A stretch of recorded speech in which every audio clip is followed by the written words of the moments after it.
शहरातील रस्त्यांची अवस्था बिकट आहे. याला राजकीय वरदहस्तातून मनपा अधिकारी ठेकेदारांच्या संगनमताने झालेला कोट्यवधी रुपयांचा भ्रष्टाचार, शासकीय निधीचा अपार जबाबदार असल्याचा आरोप शहर काँग्रेस जिल्हाध्यक्ष किरण काळे यांनी केला आहे. 776 रस्त्यांच्या कामात नगर शासकीय तंत्रनिकेतनच्या नावे कामांचे गुणवत्ता test report, third party report तयार करण्यासाठी तंत्रनिकेतन, राजपत्रित अधिकारी यांच्या नावे बनावट शिक्के, लेटरहेड तयार करून रस्त्याच्या कामात कोट्यवधी रुपयांचा घोटाळा आणि भ्रष्टाचार केल्याप्रकरणी अँटी करप्शनचे राज्याचे अप्पर पोलीस महासंचालक विश्वास नांगरे पाटील आणि नाशिक परिक्षेत्राच्या पोलीस अधीक्षक शर्मिष्ठा धाडगे यांच्याकडे ऑनलाईन फिर्याद दाखल त्यांनी केली आहे. निकृष्ट कामे करणारे बहुतांशी ठेकेदार हे राष्ट्रवादी काँग्रेसचे कार्यकर्ते असल्याचा आरोपही काळेंनी केला आहे.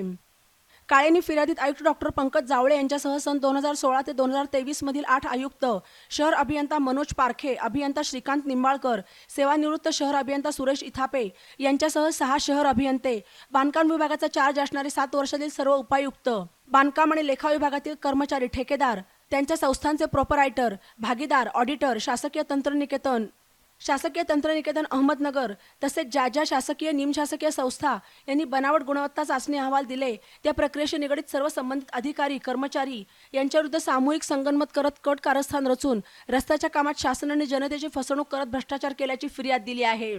निकृष्ट दर्जाची कामे करून नगर शहराला खड्ड्यात घालणाऱ्या दोषींवर लाचलुचपत प्रतिबंधक कायद्यान्वये जनहितार्थ आणि अतिजलद फौजदारी गुन्हा दाखल करावा असे फिर्यादीत म्हटले आहे. फसवणूक करणे, अपहार, भ्रष्टाचार करणे, बनावट दस्तऐवज तयार करणे, पुरावे नष्ट करणे, उपकरणांचा उपयोग करून खोटे शिक्के तयार केल्याबद्दल 7 ते 10 वर्षांपर्यंतची शिक्षा असणारे दखलपात्र गुन्हे नोंदवावेत. भ्रष्टाचारी अधिकारी, कर्मचाऱ्यांची संपत्ती, जंगम स्थावर मालमत्तेची चौकशी करावी आणि अपहारातील सहभागींची खुली चौकशी व्हावी. गैरमार्गाने मिळवलेल्या बेहिशोबी संपत्तीचा शोध घेऊन ती तात्काळ जप्त करावी अशी तक्रार केल्याचे काळे यांनी सांगितले. दरम्यान 1 डिसेंबर रोजी अँटी करप्शनचे अप्पर पोलीस महासंचालक नांगरे पाटील यांची मुंबई येथे समक्ष भेट घेणार असून याबाबत जलद गतीने सखोल तपास करण्याची मागणी करणार असल्याचे काळे यांनी सांगितले.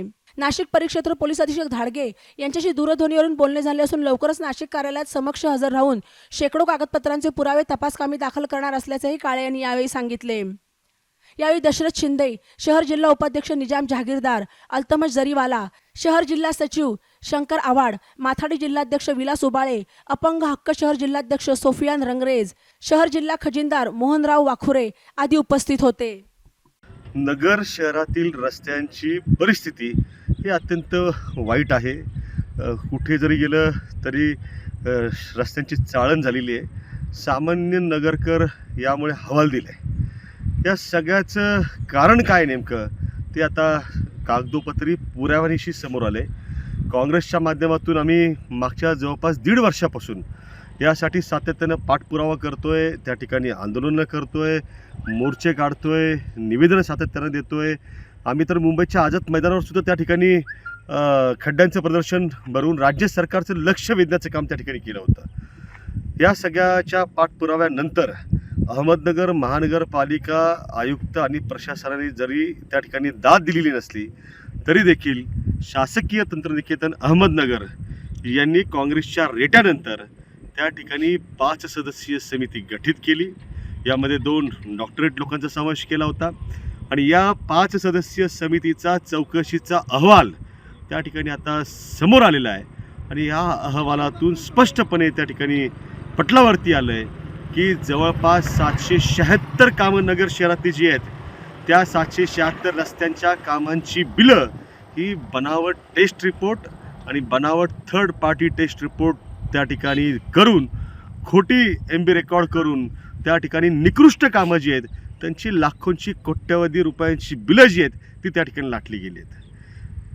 रस्त्यांच्या कामामध्ये काही ठिकाणी 30%, 40%, 50%, अगदी 100% त्या ठिकाणी भ्रष्टाचार टक्केवारीच्या स्वरूपामध्ये झालेला आहे. 100% आपण म्हणलं 100% कसं काय? स्वाभाविक आहे की जी कामं फक्त कागदोपत्री केली गेली, प्रत्यक्षामध्ये मात्र त्या ठिकाणी काही केलं गेलं नाही, अशा पद्धतीनं त्या ठिकाणी मोठ्या प्रकारचा शासकीय निधीचा अपहार जो आहे तो त्या ठिकाणी झालेला आहे. आणि जर कामं अशा पद्धतीने जर केली गेली असतील तर तुम्हीच सांगा मला नगरकर मायबाप बांधवांनो की कशा प्रकारे हे रस्ते टिकतील आणि का टिकतील.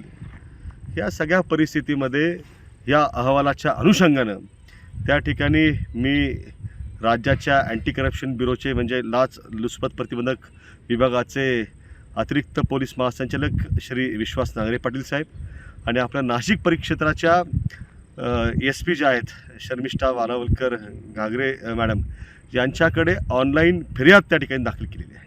आणि त्यांच्याकडे त्या ठिकाणी फिर्यादीत म्हटलं आहे की लाचलुचपत प्रतिबंधक कायदा जो आहे त्याचा कलम 7 आणि 13 याप्रमाणे, त्याचबरोबर IPCचं 420 असेल, 467 असेल, 468 असेल, 199 असेल, 202 असेल, 34 असेल, हे काय जी कलम आहे सगळी फसवणुकीची, बनावट दस्तऐवज तयार करण्याची, त्या ठिकाणी उपकरणं बनावट त्यांचा वापर करून कागदपत्र तयार करण्याची, ठगगिरी करण्याची, याच्या आधारे यांच्यावरती गुन्हे दाखल झाले पाहिजेत.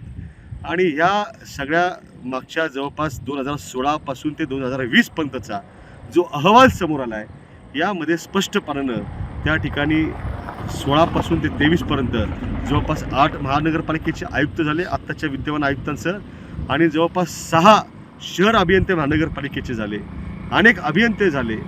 या सगळ्यांचे हात यामध्ये बरबटलेले आहेत. या भ्रष्टाचाराची अपराची व्याप्ती जी आहे ती एवढी भयानक आहे की कोट्यावधी रुपयांच्या रकमेचा चुराडा जो आहे तो त्या ठिकाणी संगनमतानं केला गेला आहे. एक गोष्ट लक्षात घेतली पाहिजे की मला दुर्दैवानं आणि खिदाने या ठिकाणी नमूद करावं लागतं की या कामामध्ये ज्या ज्या ठेकेदारांनी कामं केली आहेत त्यातले बहुतांशी ठेकेदार हे राष्ट्रवादी काँग्रेस पक्षाशी निगडीत आहेत, त्यांचे कार्यकर्ते आहेत. आणि म्हणूनच सातत्यानं मनपा आयुक्तांकडं मे महिन्यापासून पाठपुरावा करून देखील त्या ठिकाणी त्यांनी कोणताही प्रतिसाद त्या ठिकाणी आम्हाला दिला नाही, काँग्रेस पक्षाला त्या ठिकाणी दिला नाही.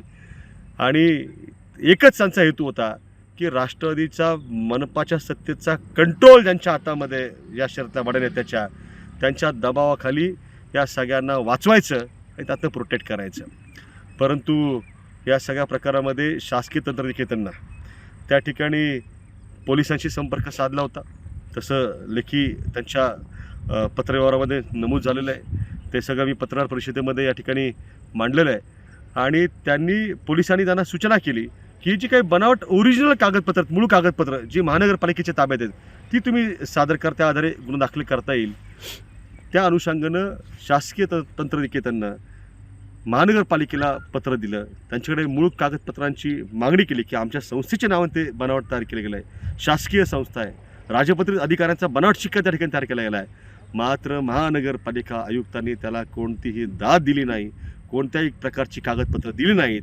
त्या ठिकाणी अनेक कागदपत्र ही घाळ झालेली आहेत, काही नष्ट करण्याचा प्रयत्न त्या ठिकाणी झालेला आहे, ही कागदपत्र त्या ठिकाणी पळापळवी सुरू आहे. या सगळ्यामुळे नगर शहर मात्र खड्ड्यात गेलेलं आहे. या निमित्तानं मी शेवटी नगरकरांना एक आवाहन करेल की याची तक्रार तर केलीच आहे, पोलिसात देखील त्याची तक्रार त्या ठिकाणी आम्ही करणार आहोत. मात्र आपण नेमकं कुणाला निवडून देतोय, ज्यांना आपण निवडून देतोय ते महानगरपालिकेत जाऊन महासभेमध्ये बसून किंवा विधानसभेमध्ये जाऊन त्या ठिकाणी नेमकं काय काम करतायत. आणि जर या सगळ्यांचेच हात या भ्रष्टाचारामध्ये गुंतलेले असतील तर नगर मात्र कधीही खड्डेमुक्त होईल असं वाटत नाही. जर ते खड्डेमुक्त व्हायचं असेल तर आपण निवडून देताना समाजाचं व्यापक हित डोळ्यासमोर ठेवून भ्रष्टाचार न करणाऱ्या, शहराचा विकासाचा चेहरा त्या ठिकाणी येऊन काम करणाऱ्या लोकप्रतिनिधींना निवडून देण्याचा विचार अंतर्मुख होऊन केला पाहिजे. लेटेस्ट बातम्यांसाठी ई नवा वाडा यूट्यूब चॅनलला सबस्क्राईब करा आणि बेल आयकॉनवर प्रेस करा.